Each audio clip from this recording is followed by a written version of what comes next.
Which offseason edition will win the hearts of Mariners fans? Which opponent will annoy Mariners fans the most? We're dishing out a ton of Mariners superlatives today. Plus, we're discussing our expectations for the month of April and picking 5 players apiece we're most confident in here on Locked On Mariners. Colby, let's get it. You are Locked On Mariners, your daily Seattle Mariners podcast. Part of the Locked On Podcast Network, your team every day. It is Thursday, April 7th, 2022, and this is the Locked On Mariners podcast. It is opening day, but not for the Mariners because Minnesota decided to build a baseball stadium without a roof. Eey. Thank you so much for making us your first listen of the day. We are free and available on all platforms. I am your host, Titan Gonzalez, joined as always by my co-host, Colby Patnode. Be sure to follow the show on Twitter at LO_Mariners, and you can follow me at Dane Gonzalez, that's DaneGNZLZ, and Colby at CPAT11, that's CPAT11. Be sure to also check out our Patreon, where we talk about the Mariners even more and also get into some non-baseball talk twice a week. Visit patreon.com/control the zone for more information if you want more of us. And if this is your first time joining us here, welcome to the show. If you like what you hear, give us a follow or subscribe wherever you listen to this. And if you're watching us on YouTube, hit the subscribe button down below, turn on the notification bell, give this video a thumbs up or 2 thumbs up like I'm doing, and tell your friends to come check us out. We greatly appreciate it. So, Colby, the Mariners have a brutal month of May coming up, so it would behoove them to do pretty well this month so they're not in a really awful position if May does end up turning into a disaster. And there's some pretty enticing matchups here, some pretty exciting matchups, definitely on the pitching side here in the first week or so. How are we feeling about the month of April? Let's pull up the schedule right here. Got the first 4 games against the Twins, of course. Hopefully those games are actually played. Opening day has been postponed to Friday, same time as it was supposed to be on Thursday today. But 1:10 p.m., first pitch. There in Minnesota, Joe Ryan versus Robbie Ray. But after that, we got the 3 more games of Minnesota. We got 3 games in Chicago. Then it's home for 3 games against the Astros, 3 against the Rangers, 3 against the Royals, then back on the road for 3 against the Rays, and then 2 against the Marlins. And then that series, of course, leaks into the month of May. What's a matchup here that stands out to you? What's a matchup here that concerns you? What are your expectations overall for the month of April and how the Mariners are going to approach this thing? Yeah, one of the first things that jumps out to me is the lack of days off in the first 10 days. Mm-hmm. Again, we had this abbreviated spring training where the Mariners only had 1 or 2 days off from the Cactus League schedule. And then they lose the day off they were going to have. Granted, it was only going to be after 1 game, so didn't really change much. But yeah, now they have to go, 4 games in Minnesota in 4 days, then straight to Chicago. And then they have to turn around on Thursday and get back home for Friday with no travel day that early in the year. It's a little concerning. And then they have to play the Astros. So not only do you have, 10 games against potential playoff teams, to start off your season, but you have it without any kind of off day. So that first off day on the Monday following the Astros series is going to be huge. And thankfully they'll be able to spend that off day at home, kind of get reacclimated to Seattle for those who don't, live here in the off season. So that's kind of one of the things that stands out. Obviously, again, there's some difficult series here too. I mean, Minnesota's not going to be a pushover. The White Sox are still AL Central favorites. So are the Astros are favorites in the West. And the American League East doesn't really have a favorite. I don't know if you saw this, but Zips apparently projected 4 teams to go 88 and 74 in the American League West. Oh, wow. So, I mean, that's not going to happen. But, yeah, you get the idea. And Tampa's going to be tough as well. So I want it to happen for chaos. that would be amazing. But, Yeah. yeah, it's – especially if the Mariners win 89 games. But, yeah, so there's 3 series in April against just like division favorites, right? Playoff contenders. And then there's a couple against teams that are really improved, like Minnesota, Kansas City, and Texas. So it's It's Yeah. not an easy month, but it is one that looks easier on paper at least than May. And there are some winnable series and some winnable pitching matchups coming up in this month. So hopefully they can take advantage of that. Yeah, White Sox a little bit banged up, so there's kind of an opportunity there for the Mariners. There's going to be a big pitching matchup in that one, Lucas Giolito versus Logan Gilbert. Oof, that's pretty spicy. The Astros home opener, we're gonna see Matt Brash. We're gonna see Chris Flexen in that one. That's gonna be a lot of fun. The Rangers gonna see Corey Seager and Marcus Semien. We're gonna see Bobby Witt Jr. in the Royals. That should be fun with him, Leo. And then the Rays. They obviously were 6-1 against the Rays last year, and that's going to be a pretty big test for them. The Twins are a pretty big test for them. The White Sox, again, even with the injuries that they've had, that's going to be a big test. Astros is going to be a big test. All of these games, really, because even the Rangers were pretty annoying last year. They went 13-6 against them last year, but it felt like most of those games were pretty irritating to watch for the most part. It felt like they gave them a pretty good run for their money. So what is like I said earlier, or like I asked earlier, what is a series here where you feel a little bit concerned about how the Mariners might do, and maybe one where you feel confident about how they'll do? Yeah. I don't know if I'm worried about any of these series just because it's so early in the year. Mm-hmm. If you're asking me which one are they most likely to lose, probably still the Astros series. Houston's still very good, but the gap has certainly closed, and we'll see how they look head to head. So yeah, that's no Angels series in April, which sucks, but like, so yeah, the Astros series is probably the most concerning. It might help that it's opening day, at least in Seattle. It's opening day. Don't know what the pitching matchups look like for that one quite yet. I believe it's going to be Marco, Flexen, and Brash though. So not your two best going up against the Astros. But yeah, if you're looking for where they can make up some ground there, it's right after the Astros series. Kansas City comes to town and Texas comes to town. So it'd be very nice to win those two series because those are two winnable series, but they're not going to come easy. For sure. Kansas City's quite good, and at least on paper, and the Rangers really improved this offseason. So not going to be easy, but if you can find a way to get out of that 9-game homestand with a winning record before you head back out on the road, I think you're going to be looking at a pretty productive month of April. So let's get some predictions here, some record predictions. 21 games in April. How are we feeling? I think anything over 500 is a pretty good month, just based on the lack of off days and kind of the tough pitching matchups that you're probably looking at. Like I said, April's no walk in the park. We spent a lot of time talking about how difficult May is. April's not exactly easy either. So we'll see how we don't know who's going to get hurt, who's going to play well, who's not going to play well, yada yada yada. So anything over 500 would be pretty solid. I think if you can go 12-9 in those 21 games. You feel pretty good about where your team was at entering the second month of the year. Yeah, I'm gonna go 13-8. Feeling 13-8. Maybe 14-7. We'll see. It depends on how hot they start off. If they come out of this upcoming road trip, they play 7 games. If they go 5-2, I feel pretty good about that. They're like 3-4 though. It's probably because you got to factor in that Astro series. You got to factor in the Rays series. The Marlins are going to be tough as well. I mean that's good. Honestly, that might be my favorite series on this schedule right now because of just all the pitching that the Marlins have. That's a really good team that's also gotten better this offseason of Visial Garcia, Jacob Stallion, some of those guys that they've added. That's a really, really fun team. So I'm looking forward to that road trip down to Florida because those are two really, really, really fun teams in the Rays and the Marlins.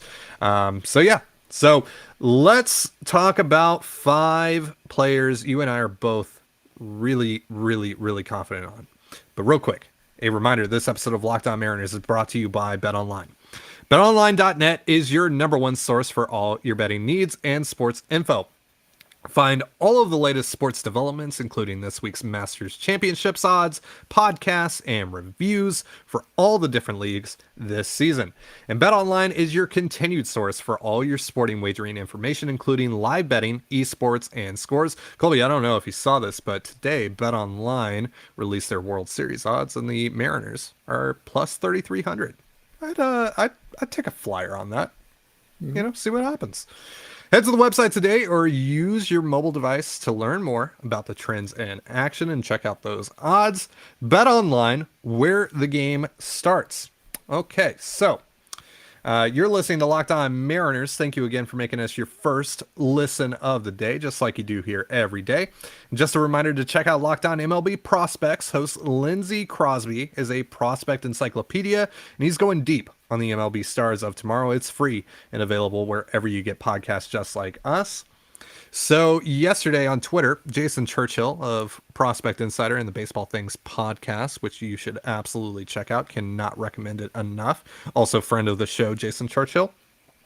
He had his listeners, his readers, just people on Twitter in general, list the 5 players that they are most confident in on this 2022 Mariner Ball Club.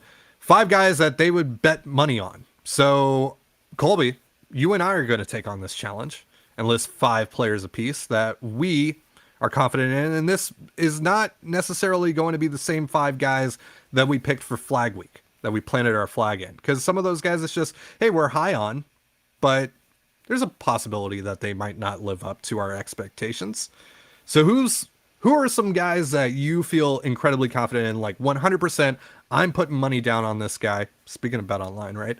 I'm putting money down on this guy, and I'm riding with him all the way through 2022. I feel that he's going to be pretty good. Yeah. It's similar to our flag players, but yeah, I when you're looking at guys that I feel pretty good about entering this year, like I would bet money that they're going to have at least live up to their projections, if not, maybe even do a little bit better than that. For me, I'm not surprised to no one. I'm going with Luis Torrens. I'm a believer in Luis Torrens. I think he can really hit. I don't think the catcher defense is as bad as people want it to be. Luke Arkins of Prospect Insider had a really cool graphic that he had created where he showed kind of how the pitchers performed with the 3 different catchers beyond the plate last year. And at best, there was zero. At best, there was no difference between the 3 catchers from the pitcher performance. But for the Luis Torrens' terrible crowd, some bad news, because if anything, Torrens was a little bit better than the other 2 from getting production out of his pitchers. So I don't think that's really a thing. His oh my God, he's a terrible defender. I don't see it. And I feel really confident that he can hit. So to me, Luis Torrens should be the starting catcher. He should start 3-4 times a week and get a couple days as the DH. So I'm pretty confident that Luis Torrens is going to have a good year this year. All right. Who are some others? Let's keep going.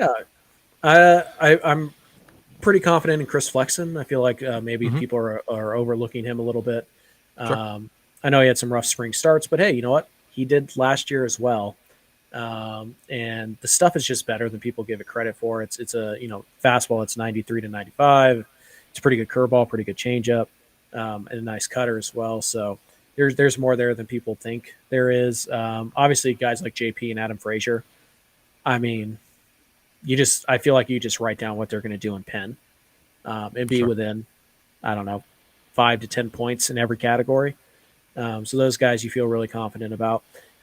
I would like to say Mitch Haniger, but I have no idea what Mitch Haniger is going to do this year. I think he'll probably be pretty good, but I don't know in which form he'll be good, if that makes sense. And then Jesse Winker is like as safe of a bet as you could possibly make to kind of live up to expectations. So, yeah, I mean, no real surprises there, but there are more than there have been in the past. We did this list last year. I don't know who we would pick. So yeah, probably Marco. Yeah. So yeah, it's good that there's a lot of floor with this team because that also pushes up the ceiling. Speaking of Marco, I'm picking him here. Hmm. I think Marco is going to get back to where he was pre 2021, which is top 30, top 40 pitcher in Major League Baseball. I think he can be that good. And I think he will be that good this year. Plus, being more in the middle of that rotation, I think that's going to do wonders for his value in general. Ty France, I've said it. I put him in my flag week players. I think he's going to hit over 300. I've talked about this quite a lot. I'm confident in that. He hit 291 last year. I think he's going to get over that 300 mark, and I think we're going to see more power out of him. Adam Frazier was another guy that I had in my flag week, and I think that's a guy that's going to just you know what you're getting in Adam Frazier. Yeah, he had a couple of down years before last year, but kind of got back to what worked for him, and I think you can bank on getting 280, 290, 300 out of him at the plate. Some other guys that I like, Robbie Ray. I don't think there's going to be a significant regression. I don't think he's going to win the Cy Young again, but I could see him, competing for the Cy Young again this year. He's going to be, on the top of the leaderboards in strikeouts and all that stuff, or near the top at least. I don't think he's going to revert back to his high walk rates or anything like that. I think the mechanical changes that he's made are going to be carried over into this season. And I like what I've seen so far in spring training as well. And Mitch Haniger, like you said, it's hard to figure out what he's actually going to do this season, like how good he's going to be, or in what way he's going to be good. Because last year was a different Mitch Haniger, right? We saw him hitting for more power and kind of sold out for power at times, and the on base percentages lowered. But then he kind of admitted to that. He kind of admitted to selling out for power in an interview with Mike Salk a couple weeks ago on 710 Seattle Sports. And so maybe his approach has changed. Maybe we're going to see less chasing pitches out of the zone and more of a Mitch Haniger that looks, pre-injury, disgusting, gross, awful injury that I never want to think about ever. And I think we're going to see, hopefully a more refined Mitch Haniger. But if we also just see the Mitch Haniger that we got last year, that's fine too, especially in this lineup where there's more protection around him as well. He's not just the sole producer in this lineup anymore, or one of the very few producers in this lineup now. This is a pretty lengthy lineup. It's not a fantastic lineup, but it's a better than average lineup, I would say. So that's those five guys. I feel like you can count on them. I would throw in an additional six here, Abraham Toro. Mm-hmm. I think, I feel like a lot of people are overlooking Toro. Maybe it's because now he's not really a starter, but he's going to play a lot still. He's still going to play a lot. And, we saw it in spring. The guy just hits.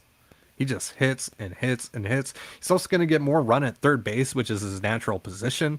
And he looks like he's an above average glove there. So that's really exciting. I feel very confident that Abraham Toro is going to hit at least 250 and probably 270 this year with high on base percentages. So yeah, those are my 5 or 6 guys that I'm really confident in. There's quite a few other guys though that I'm like, Chris Flexen, you mentioned, Luis Torrens. At least from a bat standpoint, I think Torrens is going to be really good this year. And so, JP Crawford, you mentioned as well, the defense. I think he finally figured out his plate approach. The swing looks less janky. It looks more conducive to actually getting on base consistently.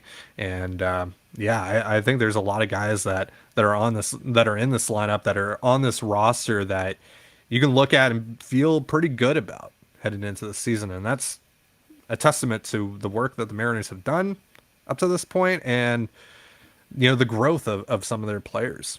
And that's really exciting. That's really exciting to have some certainty, because there hasn't been a lot of certainty with the Mariners. That's not really a word that's synonymous with the Mariners for a while now. But it seems like we're starting to get to that point.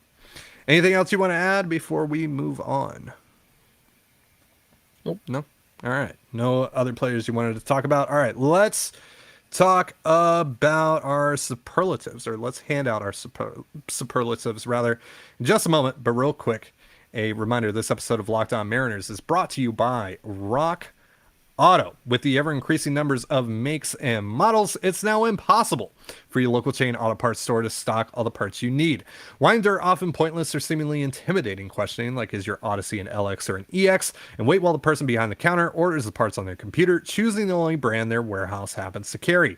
You have computers with access to rockauto.com at home and in your pocket. I mean, you're listening to us or watching us on one of those, I presume. So go check out rockauto.com, because why would you choose to spend 30%, 50%, or even 100% more for the same parts from a chain store or a car dealership? For example, a Honda Odyssey fuel pump is $353 from a chain store, whereas with Rock Auto, it's only $216. Plus, Rock Auto is a family business serving do-it-yourselfers for over 20 years, and their prices are reliably low for every customer.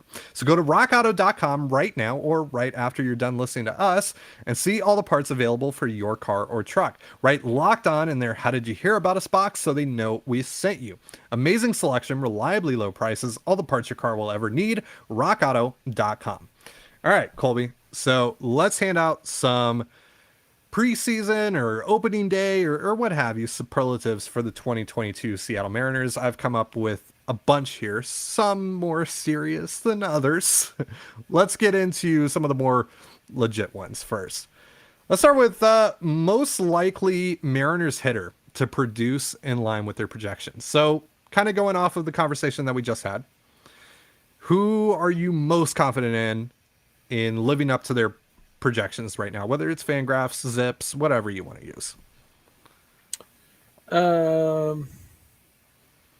This is interesting because like Jesse Winker stands out, but I also think he's going to outperform his projections, particularly in the power department. So I don't know if that really counts or not.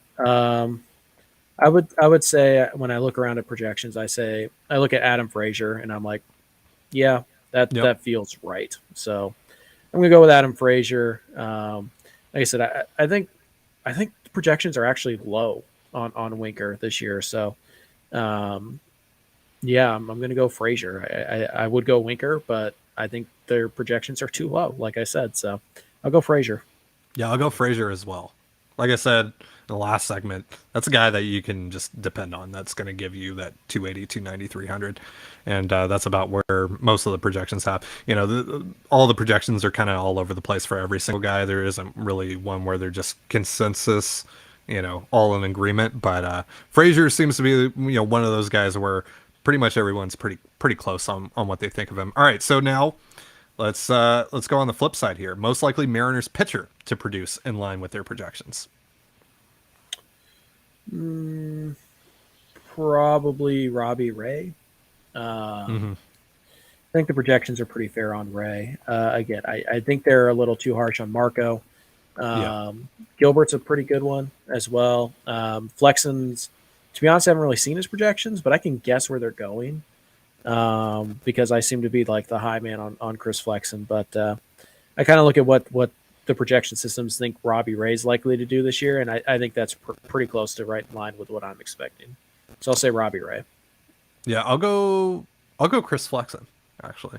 Okay. Plus, you gave me crap last week for not picking Flexen in my flag week players list, so I'll show Chris Flexen some love here.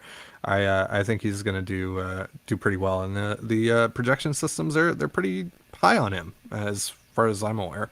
I was looking at him today, and so I believe he was projected to be like wins, something like that. Yeah, I'll buy on that. Okay, sure. Yeah. All right, most likely off-season addition to win the hearts of Mariners fans. So no, Julio Rodriguez does not count. He does not count. He does not count. I said off-season addition. He was added to the 40-man this offseason. He was in the organization. I'm talking about someone that was not. You said added to the roster this offseason. That is Julio Rodriguez. That is my answer, Ty. Deal with it. My second answer is probably Eugenio Suarez. Okay, yeah, that's a good one. I feel like there's two guys, right? It's Suarez or Sergio Romo, right? Like Yeah, Jesse Winker, well, Jesse Winker too. Winker's got a really cool guy vibe, and like Yeah, people love Robbie Ray's pants. So like that's true. Yeah. it just kind of feels like everybody except for Adam Frazier. People are just like, oh yeah, Adam Frazier's here too. Poor, Like, poor Adam Frazier. I get like, he might be the best addition they make this off or made this Yeah. off season, like just from like a WAR standpoint, and nobody will care. Yeah. Like, oh yeah, Adam Frazier too. Like, we should be talking about Adam Frazier as like a serious extension candidate. Like, the Mariners should probably try and get something done there. And we're just kind of like, yeah, he's here too. But yeah, I'll say Suarez. He's kind of already got that following, and then Romo is also kind of right there. But the correct answer is Julio, based on how you phrased the question. So That's just you looking for a loophole. I think I made it pretty clear what I meant. I didn't look for a loophole. I found it. So deal with it. Sad. I am sad. All right, I'm gonna pick Eugenio Suarez. Good vibes only. Don't forget it. Sure. A surprise contributor whose unexpected success would benefit the Mariners the most. Well, I know you're going Dylan Moore, so I will go. I'm not actually. I'm not gonna do that again. I'm not gonna do that again. Okay. Because frankly, I don't feel like he would benefit the Mariners the most, even if he was good. So surprise player who would benefit the Mariners the most if he was very good this year. Yeah. I don't know if it qualifies as a surprise, but Matt Brash being like a legitimate starter all year, that would really help the Mariners a lot. If Luis Torrens could catch, like if he was a 45 grade defender and they just trusted him to do that all year. Sticking with catcher, right? Cal Raleigh. I feel like that's the answer here, man. What if Cal Raleigh was really good this year, right? I mean, pigs would fly, but yeah, it would be, it would certainly help. Yeah. Yeah, it's probably Raleigh because they kind of have answers. Like, I guess, Julio and Kelnick are also kind of in that same boat because obviously like if Kelnick lives up to expectations that he kind of had prior to May, June, July, August of last year, then that's like one less thing the Mariners have to go worry about. But yeah, it's probably one of the catchers because that's their weakest link right now. Yeah. So yeah, it's probably either Torrens being able to catch every day, which seems more likely, or Raleigh just being a solid everyday catcher.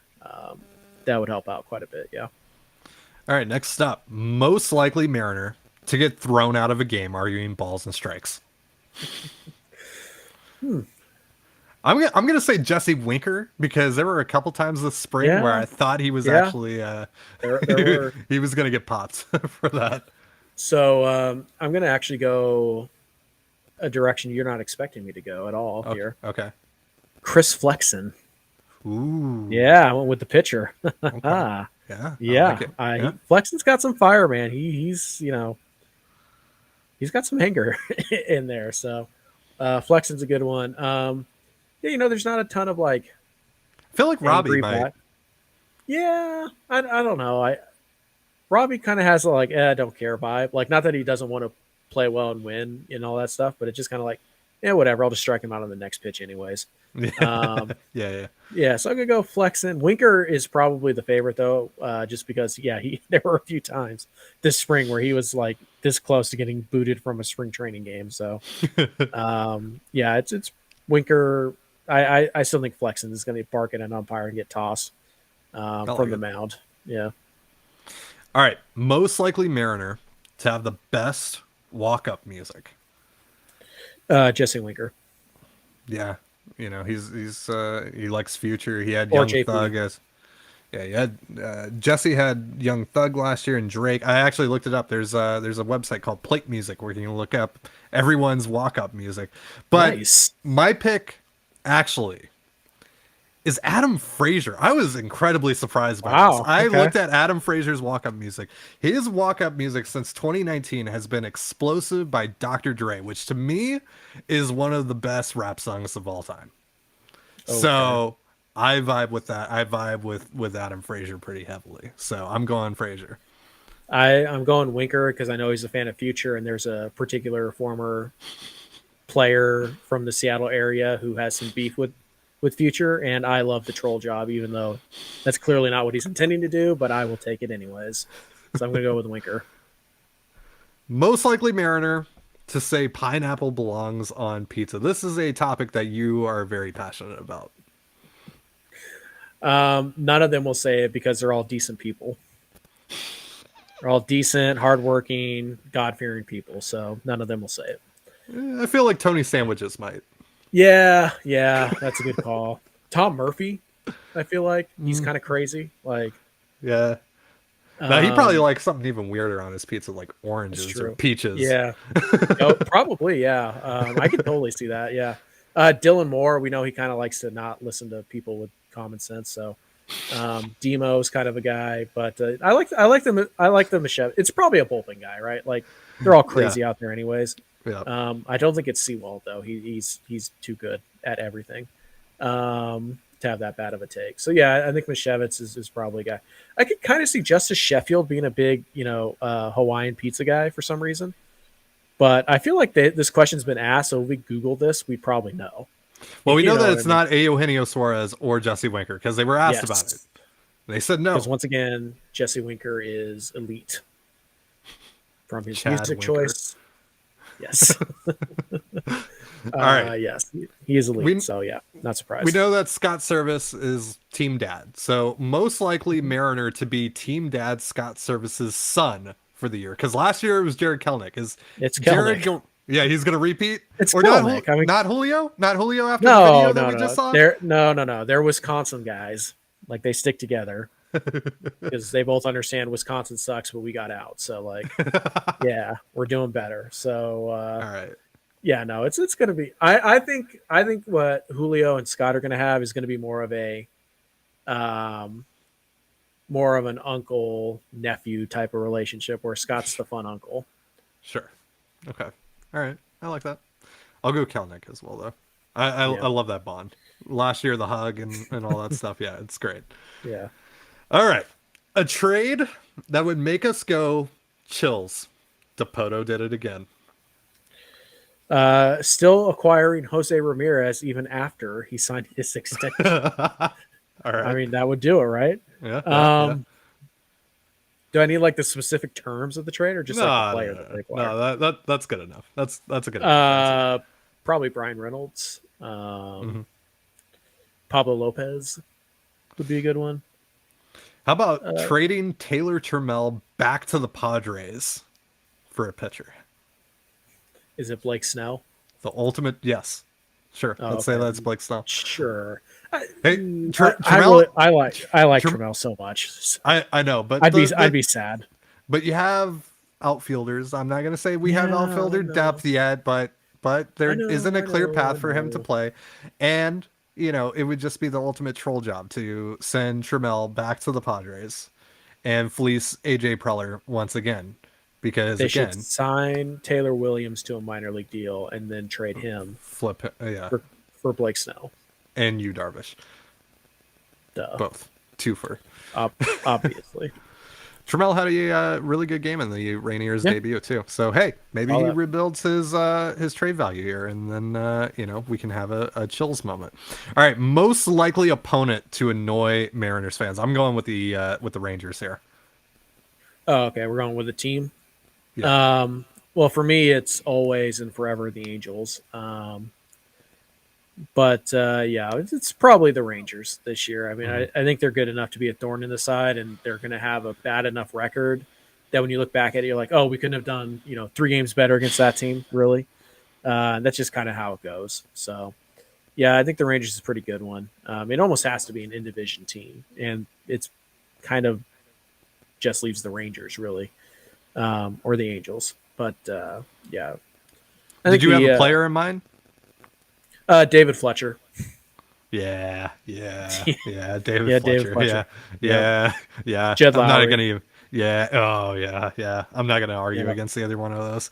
Yeah. Nico Goodrum is probably gonna be the next one that steps in there because he's now on the Astros, and yeah. I feel like Aledmus Diaz is always kind of annoying against the Mariners too. Sure, yeah. So yeah, but it's David Fletcher because they'll do. Otani will hit like $180 against them this year, but David Fletcher will hit $450. Yeah, yeah, that's how it'll So go. yeah. Yeah, I can definitely buy into that. All right, last but most certainly not least, most likely Mariners to start a brawl. Jesse Winker. Ooh. Could be Winker. Could be Winker. It could be Flex. It could be any of the guys that we mentioned really in the getting tossed superlative. But Yeah. I'm gonna give this to Jared Kelnick. I don't know, man. Kelnick is like I don't know. I feel like he's he so could like start. internally, like, Yeah, but I feel like if someone starts messing with him a little bit, if a pitcher starts messing with him a little bit, he might start barking. maybe. I Mariners just have haven't this had a picture guy. in my head. I just have this picture in my head of Jerry Kelnick First of all, just storming him out. you'd have to be a moron to pick a fight with Jared Kelnick. The dude would, Yes, I mean, he'd Cam Chancellor the heck out of you. Um, mostly because he's almost the size of Cam Chancellor at yeah, this point. pretty close. I mean, he's like as strong as Cam Chancellor in like the stature of like Earl Thomas. So it's really impressive. Actually, I think Kelnick's like 6'1", like he's taller than you think. But Hmm. I mean, I just like Kelnick's probably the obvious one just because he's got that kind of personality. To be fair, Scott Service has almost started brawls as manager. So That's true. remember Texas? Jeff Bannister, and then Yeah, that punk. Dusty, and then Yeah, Dusty Dusty. last year. Yeah, with Dylan Moore. I'm going Dylan Moore. How about that? Ooh, Yeah. I okay. mean, he's got to bring some value to the team. So there you go. Third show in a row, man. Third show in a row. You just got to get a dig in there. Shots. Did you see you got called out on Twitter yesterday for I being did a hater, not. for being a demo hater? Oh, by who? There's some guy on Twitter. It was when I responded Oh, to you some when guy. Okay. when I responded to you on Twitter about Billy Hamilton and all that. Yeah, it was weird that like I was like, hey, I don't like Dylan Moore on this roster, and people were like, well, he's better than Billy Hamilton. I was like, I didn't really say it was between Demo and Hamilton. Like I would rather have Hamilton than Demo on this roster, but you can have both. Yeah, So I right. didn't really get that, but yeah, I'll take shots once Demo starts hitting his weight. That is when I will stop taking shots. What is his weight? How much 190, is 195. Hmm. I'm not asking for much. You're asking for 2021 Eugenio Suarez average. That's what Is you it want. $198, I $189, think something like it that? was something like that. Yeah, I think it was like 190 something. But yeah. All right. He's Well, 185 according to Fangraphs. So okay. What did he hit last year? 181. Oh wow. All right. Well, Yeah. he's close. He's there. He's on the cusp. He's on the cusp. He All right. is. Well, that's gonna do it for our show today. Thank you so much for joining us here on Locked On Mariners. For Colby Patnode, I'm Titan Gonzalez. Be sure to give us a follow on Twitter at LO_Mariners. You can follow me at Dane Gonzalez. That's DANEGNZLZ, and Colby at CPAT11. That's CPAT11. You can also find all that stuff in the description of this episode. And there's still 4 days left, 4 days left for you to enter our giveaway. We're giving away 2 tickets, main level tickets to the Mariners Astros game on Easter Sunday. So if you want to win those, Yeah. go check out our socials at Locked On Mariners, or at LO_Mariners rather, and it's the pinned tweet, and it has all the information there. But you can get started by subscribing to our YouTube channel if you haven't already. That's one of the things that you have to do. So, thank you again for making us your first listen of the day, just like you do here every day. Now, make your second listen of the day Locked On MLB, where Paul Francis Sullivan, and please call him Sully, brings you his unique perspective on the Major League's present and past. It's free wherever you get your podcasts, just like us. Have yourself a beautiful baseball day, and be sure to join us tomorrow morning as we'll get you set for what is hopefully opening day for the Mariners. Hopefully. We will see you then. Peace.